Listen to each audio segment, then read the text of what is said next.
I've been clear there are some hard choices that need to be taken.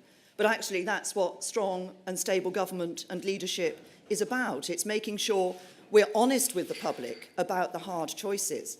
But if you look at what we're doing, that first time ever, a proper plan, a long-term plan for social care to ensure that old people have dignity in old age, but a plan that is fair across the generations.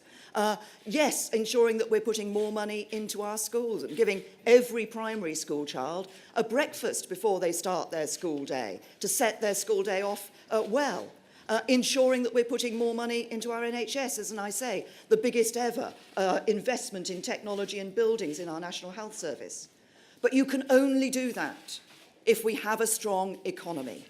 And having that strong economy is central to what we as Conservatives do in government.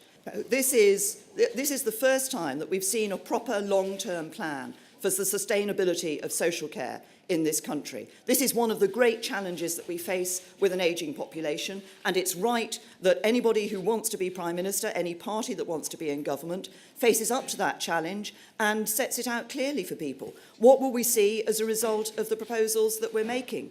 We'll see that those elderly people who've been worried about how they pay for care in their home won't have to worry about that in future.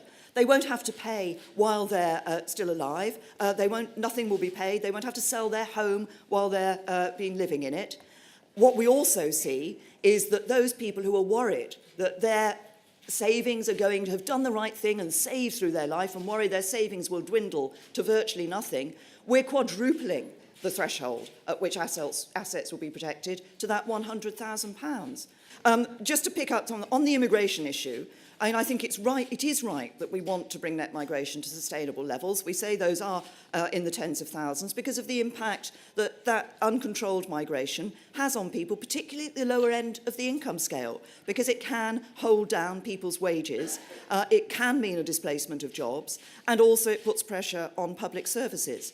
And so what we are saying is, yes, we want to increase the skills charge, immigration skills charge, but that is because then that money can be put into ensuring that people here are being trained up to be able to take the jobs. I want to see people here having the skills to take on these jobs while we still have a system that brings the brightest and the best into the United Kingdom, and that's exactly what we will be doing. In terms of the question of business, I think we absolutely clearly set out in this manifesto the key thing that we want to do for business, which is to ensure that we have that strong economy and that we want to be the best place for businesses to be set up, to grow and to provide those jobs and investment here in the United Kingdom.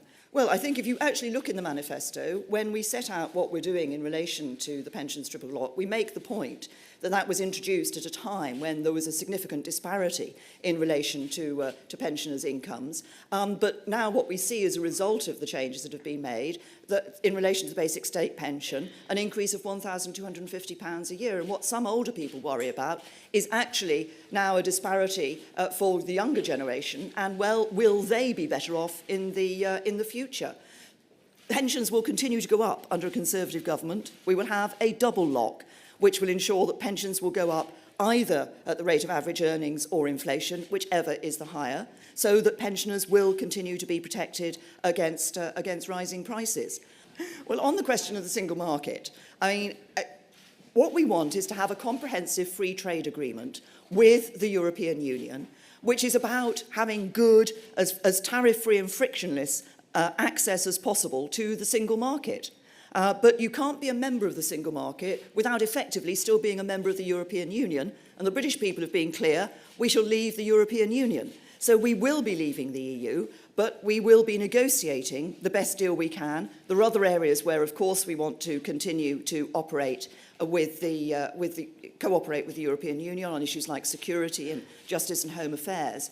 And on trade, we want that comprehensive free trade agreement that will be good for businesses here in the United Kingdom and good for jobs and good for ordinary working families here in the United Kingdom. Margaret Thatcher was a Conservative. I'm a Conservative. This is a Conservative manifesto.